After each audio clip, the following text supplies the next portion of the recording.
Hi, my name is Jim Stotzka, and my pronouns are he, him. I live in Kent, work all around the UK in sustainable agriculture, which means I advise farmers and advisors and people in the food industry on how to produce crops in the most sustainable way. I identify as a gay transgender man and came out in my industry and the world in general probably a couple of years ago now, which was an interesting journey in a very conservative industry. But I'm very fortunate in that I work for one of the biggest companies in agriculture, in UK agriculture, and they were extremely supportive. So they helped me with communicating to all of my colleagues and all of the contacts that I have outside the company as well. So my role is very, very public and a very public profile. Know a lot of people that had to be told because as I decided to transition medically, clearly there were going to be some physical changes and some visual changes that they would need to be aware of. And having that help from HR and my line manager and everybody else was extremely helpful. The other thing that I found though was that even though agriculture is conservative, it also has some really strong values around people and what makes somebody, part of the agricultural community and as a valuable part of that. And it's all about what you bring, really, and who you are, rather than how you identify. And for example, one of the farmers that I'd been working with for a while, that when I came out to him, he said to me, I really don't care who you are, I just care about your brain. I just need your technical expertise. And that kind of stuff really helped me.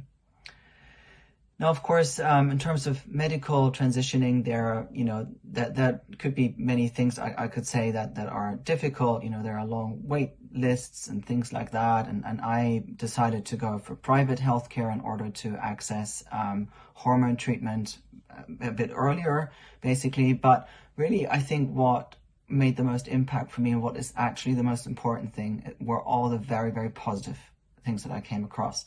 So my first port of call was our GP, and they were really, really good.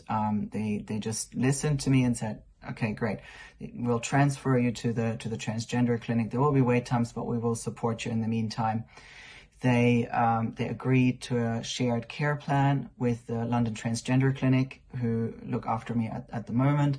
Under that private agreement. So I still get all of my blood tests and injections and everything else through the GP, which of course, makes a huge difference. And knowing that they are working together with a specialist at the transgender clinic has made all of this possible for me. There's been so many times and so many touch points with the GP surgery, and everybody there, from the receptionist to the nurses to the doctors, and the admin staff behind the scenes, that have been so helpful. Where, for example, changing my name and my whole record took a long time and a lot of effort, and I know that somebody there that I spoke to a few times put a lot of personal effort into that, to chase that and set everything up. Likewise, seeing the nurses every few weeks to do blood tests and things like that. Nobody has ever there was like a seamless transition. Everybody started changing how they used my name, my pronouns, and so on. And if they weren't sure, they asked me about it, but in a very clear and straightforward way that made it very easy for me to deal with. And I think that's really what's important, that you don't feel, you don't need to be treated special. I think you just want to be seen and treated just like everybody else. And with, what you arrive with and what you ask for is just simply another healthcare request.